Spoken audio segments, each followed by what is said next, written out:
Starship, which is, of course, the new spaceship coming up from SpaceX. One thing they're doing in particular is eliminating all the consumables that are on the rocket, except the ones that they absolutely have to have in large quantities, and that's liquid oxygen, LOX, and methane. Those are the propellants. You know, the oxidizer oxygen, and methane is really the fuel. So everything else is kind of up for grabs here, and their basic motto is try to get rid of it. If you don't need it, get rid of it. So they're doing that. And what are some of those things? Well, there's nitrogen, there's helium, there's hypergolic fuels, which we'll talk about in a minute. They're the ones that explode on contact. And they're used a lot more than you might think, including even on the Falcon 9.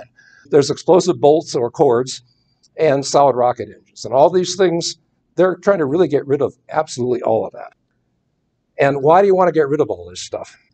Fundamentally, you can't get this stuff on other planets. If you're going to Mars, it's not so easy to go out and get a bunch of nitrogen or hydrogen or a solid state booster. You just don't have those things. So if you're really going to be doing any significant amount of expansion into space, you got to have stuff that you can actually make on other bodies. Like you can get the methane fuel out of the atmosphere, essentially. You know, there's ways to do that, but you can't get helium. It's just not available.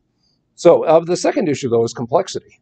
Right now, you have all these different systems to handle all these different materials. Every one of them has storage somewhere. It has, maybe if it's a liquid or a gas, it has compressors or pumps. It has pipes. There's heat exchangers to keep the temperature regulated. There's valves to turn it on and off. All these things add to complexity, and they add to weight. And they also add to reliability problems. Every part that you have is one more thing that can fail, and that's another one of those SpaceX things is get rid of a part. It can't fail if you don't have it. So they really are working hard on that. And there's another issue related to that, and that's if the thrust is to have reusable spacecraft, rockets in general, you want to minimize the time it takes to turn it around. You don't want to have to go and replace a bunch of different things. You want to just have one thing you fuel up and you go and you're off. The space shuttle was, in theory, a reusable craft, or it was a reusable craft. However, it took a long time to turn it around. And part of that is just because there were so many different things that had to be modified. So let's take a look at some of the individual parts here. Nitrogen. Why do you want to get rid of it? Well, you can't get it on the moon. But even on Mars, it would be inconvenient. It is in the atmosphere. 2.7% of the atmosphere is nitrogen. So you could distill that, but it's not going to be very convenient. They're going to be working hard enough to get the methane and oxygen out of that. In general, where is it used, though, on the rockets? Cold gas thrusters. All those things that move the spacecraft around, the rocket around at different times. A lot of times they want something they can turn on and off really, really quickly because maybe you're trying to do a docking maneuver or you're just trying to make a slight course correction. You don't want to turn on a giant engine to do that. It's not fine-grained enough. So you use all these small ones. And they're usually just scattered around on every stage of every rocket. And they're used for ullage control, as we talked about before. And the other use for nitrogen is purging engines before launch. When you're still on the ground, you have to clear out all the moisture in the air. You have to clear out the moisture in particular because once you start getting liquid, the liquid propellants in there, like methane in the case of SpaceX or hydrogen in the case of a lot of other rockets, all that stuff will all freeze up. So you have to get all that stuff out of there. So nitrogen has to go away. Falcon 9 actually still uses them. They have cold gas thrusters. That is pretty much how they adjust their reaction control system in general. Anytime you're changing the orientation of your spacecraft of any type, that's called reaction control, and they use them for that. In Starship, they're going to get rid of those. They replace them with hot gas thrusters, which doesn't sound that different. But what it is it will essentially be using either the methane or the oxygen. So they'll be using the same thing. Rather than using nitrogen, they'll use one of the propellants that they already have on hand anyway. It'll be hot. They have a new way of managing the pressure. We'll talk about that in a minute. Now, the reality is they're not doing it all necessarily yet. What will happen is when we're watching what happens with testing down there in Boca Chica, every launch is going to be a little bit different. Some of them may have gotten rid of all the nitrogen. Some of them may not. Right now, they haven't because they know how to use nitrogen. They've been doing this for years. And so you start off focusing on, in testing, you focus on the things that are more uncertain. You take care of the big stuff first. This is little stuff, but they eventually do want to get rid of all of it. Helium, this is kind of a big one for a variety of reasons. First reason is the supply on Earth is really quite limited. The only place it comes from is radioactive decay. Typically, it's stuff way down inside the Earth, maybe thorium and things like this. As they have radioactive decay, you end up getting helium out of that. It doesn't come from anywhere else. There's no other chemical reactions that generate it.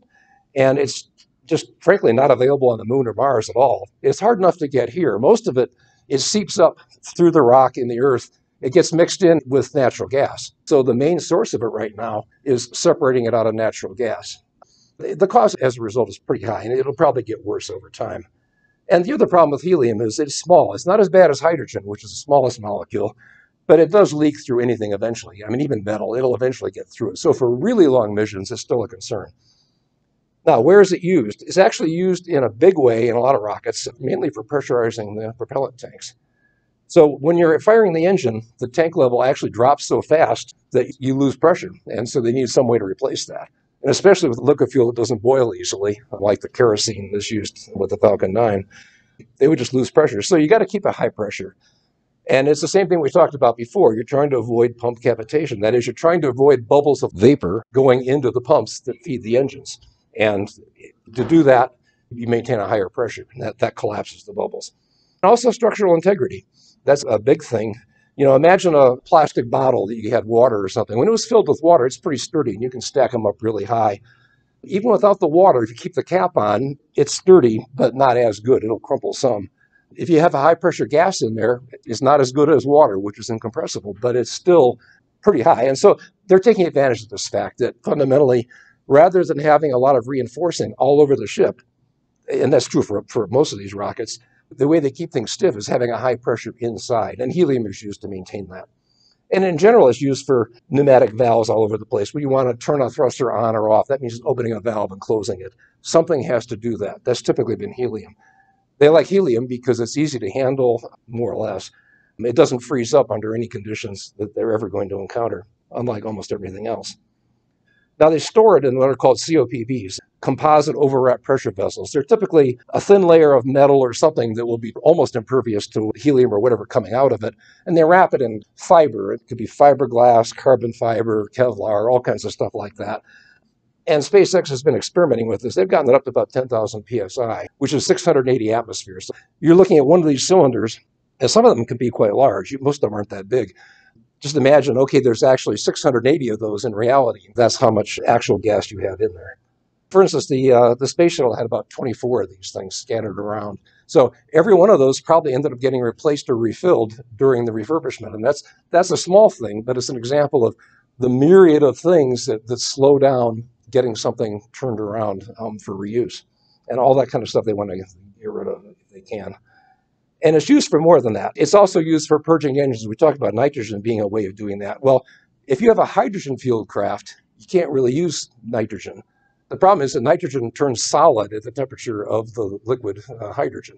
It freezes solid into ice, so you can't use that. You pretty much have to use helium. So a lot of that, the cooling down and the purging, that's all done with helium. And then there's a thing called spin start for starting up engines. And it turns out you need helium for that too. And I have an example on that. I've actually got a diagram here of a rocket engine. It happens to be an RS-25 engine, which is what is used in the space shuttle and SLS. The reason for that diagram is that it had just about the right level of detail, and also it's public, free for public use. So I won't get in trouble when I put this on a video. Here's the issue. So the tanks of propellant, they're going to be above this in this diagram. You have in this case, hydrogen being the fuel is coming down on the left-hand side, kind of an orange color. The oxygen comes down from the right-hand side. And these are liquids. They're coming in. And they go into a small area. It's called a preburner in this case. It's also called a gas generator in some engines. Basically, it's like a small rocket engine kind of inside the bigger rocket engine. And what it does is it spins a turbine up. But that turbine is what's pumping the fuel into it in the first place. So the fuel is coming down. It's pumped up to a high enough pressure to be useful by a pump. But the source of the rotation of that pump is actually the output of the engine that it's fueling. So there's a bit of a problem there. How do you start the whole thing up?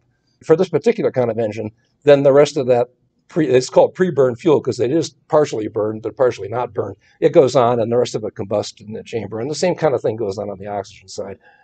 The Raptor engines that are on Starship are of a somewhat different design, but they have the same issue that fundamentally you need something to spin a turbine to spin the pump that pumps in the fuel that you're about to use. So it's a chicken egg kind of situation.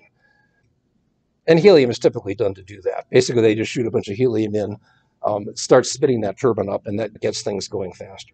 And that's the basic idea. Now, you don't always have to do that. You can just kind of let things happen. You have the pressure of the hydrogen or the oxygen. It provides some driving force just releasing it through a valve will spin a turbine a little bit, so it goes really slowly. And then slowly the pressure builds up and more fuel starts coming in. But it takes about 2.5 seconds to start up an RS-25 engine. And SpaceX wants a lot faster response than that, because it turns out when they're landing a booster, the optimum use of fuel is the last possible second you want to suddenly shift and land. And it just works out that that uses less fuel than any other way. And so they have a big incentive to do it as fast as possible. They want to get it up in less than a half a second or better, and which is what they're doing, apparently. Now, they didn't do that in their test, the big one that they just had. They took forever to even start the engines, but that's why they decided, okay, among other things, they're going to start the engines up a lot faster now. Anyway, so helium is used for that. So eliminating the helium, I'll compare Starship and Falcon 9 here. Falcon 9 uses helium to pressurize their propellant tanks. You kind of have to, because there's not even much vapor pressure from the propellants themselves. It also is used for utilities. They have pneumatic clamps that hold the stages together, and then they have little pistons to push the first and second stages apart to get the ullage control. They do all that using helium. And they don't need spin start because they start the engines up a different way that I'll talk about in a minute. But Starship's plan, they have a separate system called autogenous pressurization, basically just saying they are going to pressurize the tanks with their fuel itself. And what that means is taking a portion of it and heating it up to build the pressure up.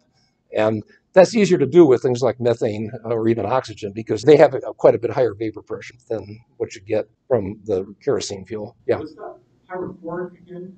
Yeah, hypergolic is a form of hypergolic fuel that when it touches air or oxygen specifically, it basically instantly ignites, independent of any other conditions, independent of temperature. You can shoot it into liquid oxygen, which is really cold, and it immediately bursts into flame. And that's how they start their engines. So, which is, of course, somewhat of a limit. They typically, in a Falcon 9, they may restart the engine 3 or 4 times. The limit has nothing to do with the engine. The limit is how much of that pyrophoric material they have to start the engine in the first place. The Starship, they'll get rid of all that. They're pressurizing the propellant tanks just by heating up the propellant itself. They're going to use the same gas for utilities.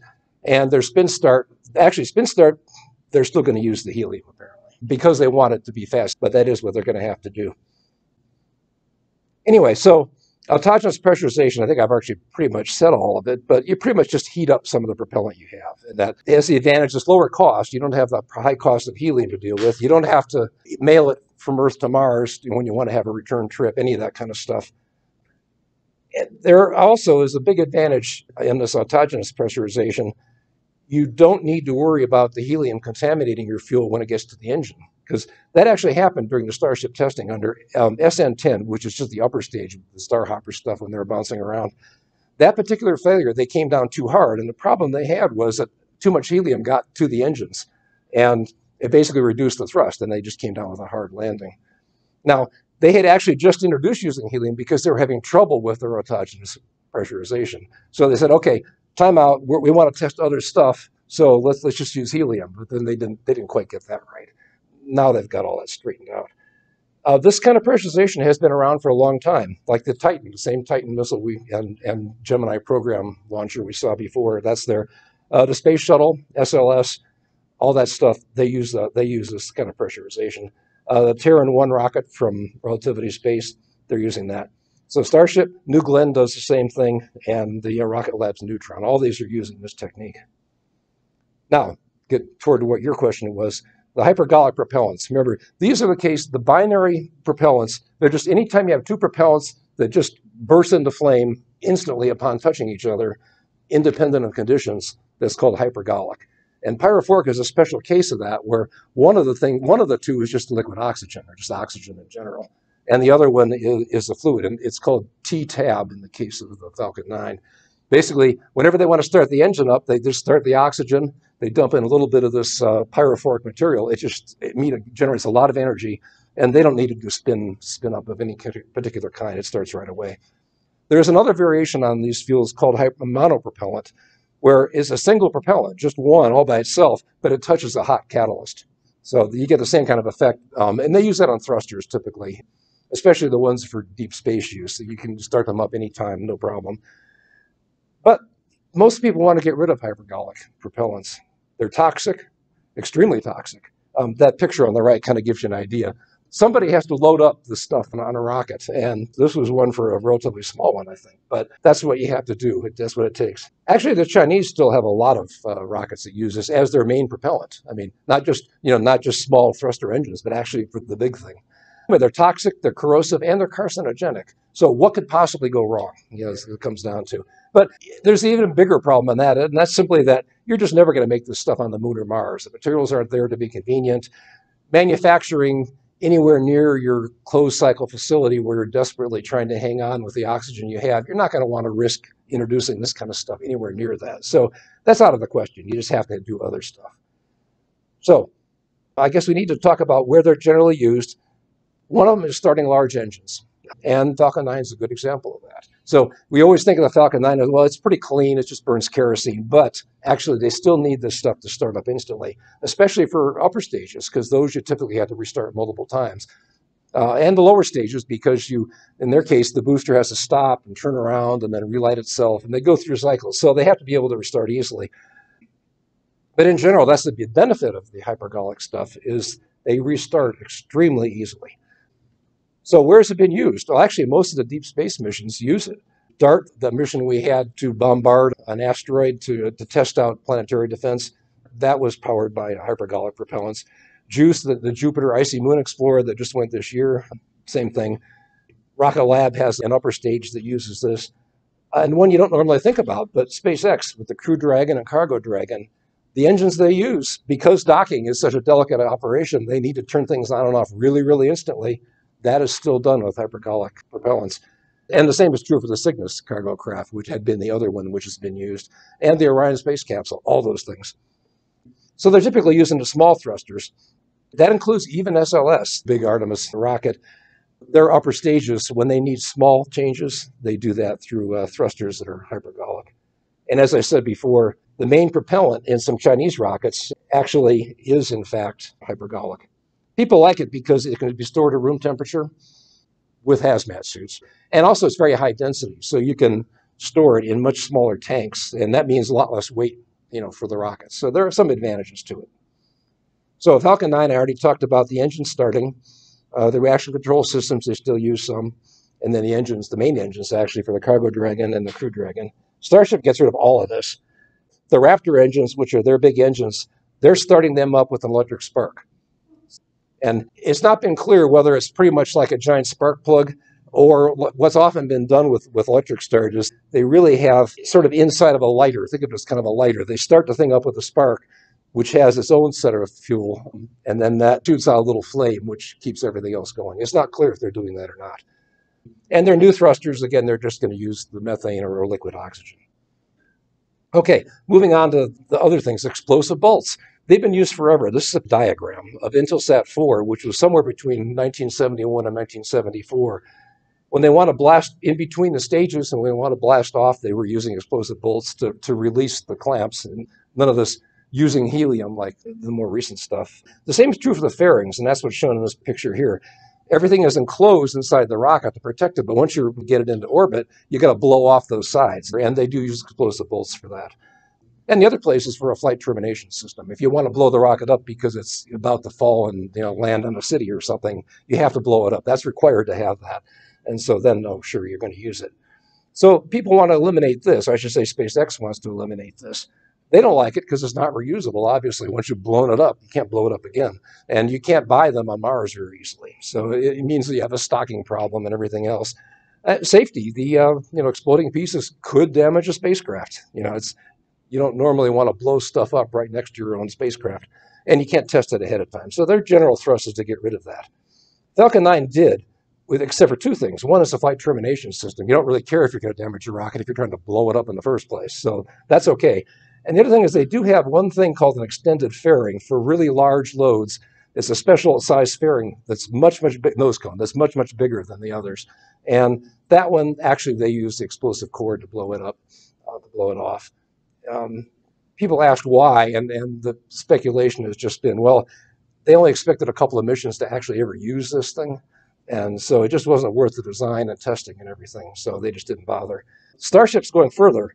they're going to have more of a thing, like if you've seen a picture of the neutron rocket, it's the same thing. They're essentially just going to have like an alligator mouth open up on the cargo, and they're not going to blow it off. They're just going to open it up, and then they're going to close it back when they're done. And that way, that's all part of the reuse. So you don't have to have a fairing that gets recovered and dropped in the sea somewhere. And they're still using explosive cord for the fault termination system. We saw that in the big test that they had earlier this year. And there's a picture of that in the lower right corner here. All those things shooting out sideways is probably pretty much when they had set that off. And this is propellant in particular, propellant and oxygen shooting out kind of off to the sides. It didn't actually end up blowing up the ship. And that turned out to be one of the biggest failures of that particular test. But it kind of shows you that they are trying to do that, and they still plan to use it. So generally, solid rocket motors is a really quick one. Obviously, there's boosters. You see that for things like the SLS, Space Shuttle, all these things, the huge ones. But there have been small ones over the years, too. Saturn rockets used to separate the stages. Instead of having a pusher, a pneumatic pusher or something like the Falcon 9, those were really big crafts. So they actually have little solid rocket motors kind of around the edges between the stages. But again, you want to eliminate this stuff. You can't buy it on Mars. It's just not that convenient. So you prefer things where you can extract the fuel from the atmosphere and eventually use it to come back. The Falcon 9 had already done away with those, and Starship is following. Next topic.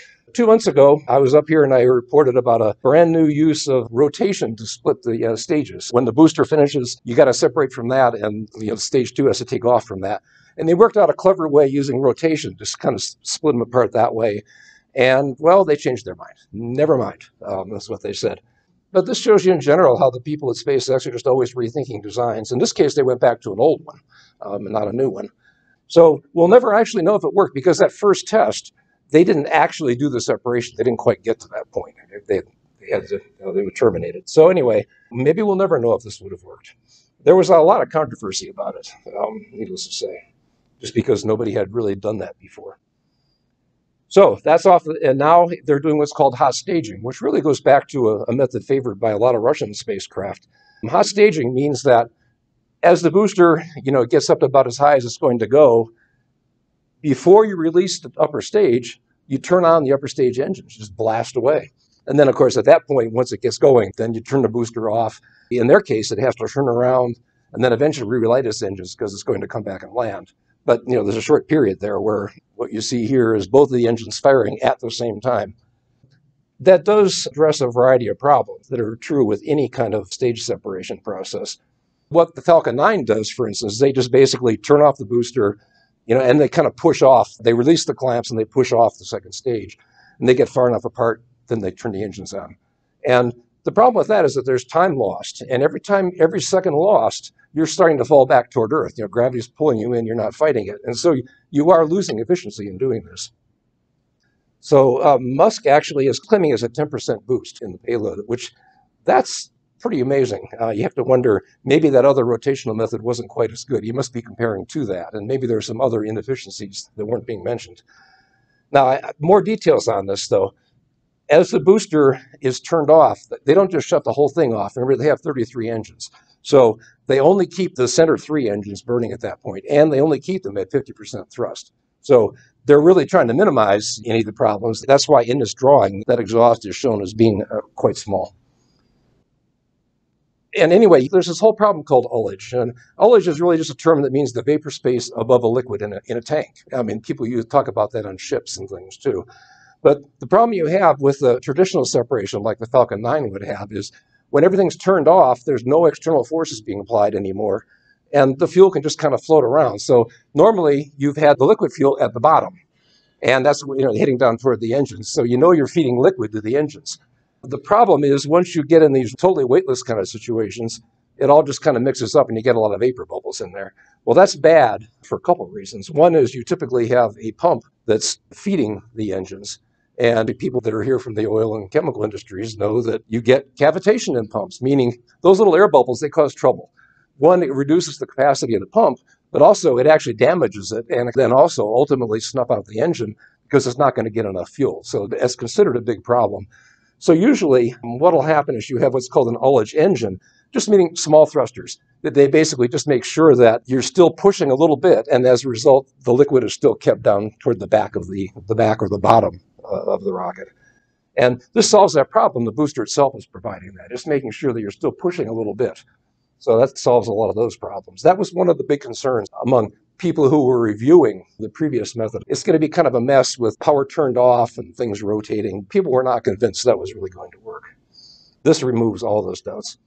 So anyway, as I said, Musk says that'll have a 10% boost in the payload. There were at least 8 seconds in their current plan for the previous method when there would be no power applied and everything would be slowing down as the gravity pulled it back. Now, there's a catch to all this, though. You do need to modify things. First thing is the top of the booster, you've got one of the most powerful engines ever built blasting away at it. These are the same engines that tore up the concrete in their test. So that's obviously an issue. They had to put some kind of shielding at the top of the booster just to protect it from the flames, which are literally just coming a few feet away from it. And the second thing is, when you turn on the engines in the upper stage, that's a huge exhaust that has to go somewhere. So they have to have vents, put a whole bunch of vents around the side. And if we look at some of the previous methods of doing this, Titan II, we go all the way back to Titan II. It was originally a missile for weapons use that got adapted for the Gemini program, which is the one that was in between Mercury and Apollo. It's really where they tested out almost all of the stuff that people do in space now, spacewalks and docking maneuvers and all this kind of thing. It goes way back to that. The picture on the right is showing what it looked like when it took off. But if you look closely at the inset here on the left-hand side of the picture, you can see some holes. Now, the circular holes you can see there, those are the obvious ones. Actually, that's not where the exhaust really came out much. Most of it is in those little square areas above it. It's just that you can't see. The way the light is in this one, you can't quite see through it. But anyway, that was used. They made sure there were vents so the exhaust could come out. Things were columns that help it the stages apart. Yeah, all that weight has to be supported by the parts around it. It's quite a load. These rings that hold things together are very strong. It's actually really more apparent in the Russian Soyuz rockets. And this is going back to 1975, but the reality is they haven't changed their design all that much since 1975. The same kind of a thing. If you look at the left-hand side inset here, you can see the skylight. You can see the blue sky right through it. There's engines up there, or maybe one engine, and it's just basically providing a space. And then you have kind of a conical top so that at least the exhaust coming out of the rocket kind of shoots off to the side, hopefully equally, so not unbalanced and throwing it off course. So there's been a long history of that, but apparently we're going back to it. It's just that now the engines are yet more powerful, and they had to be because you're lifting a lot more weight. So it'll be interesting. Musk did say that this will now become the riskiest part of the whole thing. Other space-related videos or slide presentations by me are available at the link shown here. That includes a web page and also a list of videos at my YouTube channel, so you can view them or subscribe for notifications about future videos. These presentations are mostly made as part of the meetings of National Space Society's North Houston chapter, and the link to that is shown. Topics like these are presented as part of a monthly news segment, and there are also lots of other interesting speakers and open discussions. You can attend in person or online via Zoom. Come join us.